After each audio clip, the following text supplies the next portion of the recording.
Hi friends, welcome to Rihanna Designer channel. இன்னைக்கு நம்ம வீடியோல இந்த ஆரி ஒர்க் ப்ளவுஸ் வந்து எப்படி நம்ம ஆரி ஒர்க் இல்லாம நார்மலா ஒரு லேஸ் வச்சு அதே மாதிரி டிசைன் கொண்டு வரதுன்னு பார்க்கலாம் ஃப்ரெண்ட்ஸ். வீடியோ ஃபுல்லா ஸ்கிப் பண்ணாம பாருங்க. வாங்க வீடியோக்குள்ள போலாம்.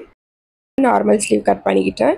ஸ்லீவ் கட்டிங் உங்களுக்கு தெரியல அப்படின்னா நான் டிஸ்கிரிப்ஷன்ல லிங்க் கொடுக்குறேன். நான் ஆல்ரெடி நிறைய வீடியோஸ் போட்டிருக்கேன் ஸ்லீவ் கட்டிங்கோடது. செக் பண்ணி பாருங்க. 1 inch சீம் அலவன்ஸ் கொடுத்துருக்கேன் ஸ்லீவ்க்கு. ஸ்கேல் எடுத்துக்கிட்டு கீழே இந்த கார்னர் இருக்கு இல்லையா, அங்கேருந்து இந்த மாதிரி ஸ்கேலை வந்து க்ராஸாக வச்சுக்கலாம். இந்த மாதிரி க்ராஸாக வச்சுட்டு நம்மளுக்கு எந்த அளவுக்கு க்ராஸ் வேணுமோ அந்த அளவுக்கு வச்சுக்கோங்க. ஸோ நான் இந்த அளவுக்கு க்ராஸாக வச்சு லைன் போட்டுக்கிட்டேன். ஃபஸ்ட்டு லைன் போட்டு இல்லையா, அந்த லைனுக்கு மேலே ஸ்கேல் வச்சு அதுக்கப்புறம் அந்த ஸ்கேல் அளவுக்கு நான் இன்னொரு லைன் போட்டுக்கிறேன் அதுக்கு மேலே.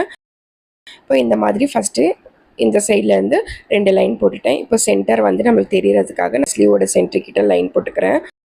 இந்த சைடு கார்னர் கிட்ட வந்து ஸ்கேல் இந்த மாதிரி கிராஸாக வச்சுட்டு இப்போ லைன் போடணும். இப்போ ஃபுல்லாக லைன் போட வேண்டாம். இப்போ ஃபஸ்ட்டு லைன் போட்டோம் இல்லையா, அந்த லைன் எங்கே இருக்குதோ அது வரைக்கும் டச் ஆகிற மாதிரி லைன் போட்டுட்டேன். அதுக்கப்புறம் ஸ்கேல் அளவுக்கு அந்த லைனுக்கு மேலேயே ஸ்கேலை வச்சு ஸ்கேல் அளவுக்கு லைன் போட்டுக்கிறேன். இந்த மாதிரி நம்ம 2 சைடும் திருப்பி இப்போ ஒரு சைடு இந்த சைடு போட்டோம் அப்படின்னா இப்போ இன்னொரு முறை வந்து இந்த சைடு போடணும். இந்த மாதிரி நான் கிராஸாக லைன் போட்டுக்கிறேன். நம்மளுக்கு எந்த அளவுக்கு டிஸ்டன்ஸ் வேணுமோ லைன் போட்டுக்கலாம். இப்போ இந்த மாதிரி நான் கிராஸாக லைன் போட்டுவிட்டேன். இப்போ இந்த கிராஸ் லைன் போட்டுக்கொள்ளே அந்த கிராஸ் லைனுக்கு மேலே தான் நம்ம லேஸ் வச்சு ஸ்டிச் பண்ண போகிறோம். இப்போ நான் இந்த லேஸ் தான் வைக்க போகிறேன். ஸோ இந்த லேஸை கரெக்டான சைடு மேலே வர மாதிரி வச்சுக்கோங்க. இப்போ இந்த லைன் போட்டுக்கொள்ளே கீழேருந்து நான் ஸ்டார்ட் பண்ணுறேன். ஸோ கீழே இங்கேருந்து இந்த லைன் எங்கே முடியுதோ அது வரைக்கும் ஃபஸ்ட்டு லேஸ் வச்சு ஸ்டிச் பண்ணிக்கிறேன். லேஸில் கரெக்டாக சென்டரில் அழகாக ஸ்டிச் பண்ணிக்கோங்க. இப்போ ஃபஸ்ட்டு இந்த லைன் ஸ்டிச் பண்ணியாச்சா, இப்போ அதுக்கு மேலே ஒரு லைன் இருக்கு இல்லையா, ஸ்கேல் அளவுக்கு லைன் போட்டோம் இல்லையா, அந்த லைனுக்கு மேலே திருப்பி அந்த பிளேஸை வச்சு ஸ்டிச் பண்ணிக்கோங்க. இப்போ கீழே இந்த 2 கிராஸ் லைனில் லேஸ் வச்சு ஸ்டிச் பண்ணியாச்சு. இப்போ இந்த சைடு கிராஸ் லைன் வருது இல்லையா, அங்கே லேஸ் வச்சுக்கலாம்.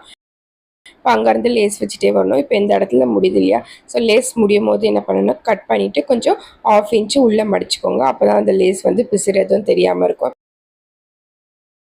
அதுக்கு மேலே இருக்க லைனில் அதே மாதிரி லேஸ் வச்சு ஸ்டிச் பண்ணிக்கிறேன். இதே மாதிரி நம்ம லைன் போட்டுக்கொள்ளையா கிராஸாக அந்த கிராஸ் லைன் எல்லாத்துக்கும் நம்ம லேஸ் வச்சு ஸ்டிச் பண்ணிக்கலாம். ரொம்ப ஈஸி இந்த டிசைனு. ஆரி ஒர்க் பண்ணுறவங்க இந்த மாதிரி லைன் போட்டுட்டு அதுக்கு மேலே ஆரி ஒர்க் பண்ணிக்கலாம். நம்ம வந்து இப்போ ஆரி ஒர்க் பண்ணாதனால அப்படி லேஸ் வச்சு ரொம்ப ஈஸியாக ஸ்டிச் பண்ணிடுறோம். இப்போ பாருங்கள் ஃப்ரெண்ட்ஸ், ஸ்லீவில் கிராஸ் லைன் போட்ட இடத்துல எல்லாத்துலேயும் லேஸ் வச்சாச்சு. இந்த லேஸ் வச்சு ஸ்லீவ் ஸ்டிச் பண்ணியிருக்கிறது உங்களுக்கு பிடிச்சிருந்தா லைக் பண்ணுங்கள், ஷேர் பண்ணுங்கள். மறக்காம ரிஹானா டிசைனர் சேனலை சப்ஸ்கிரைப் பண்ணிடுங்க friends. Thank you friends. Bye friends.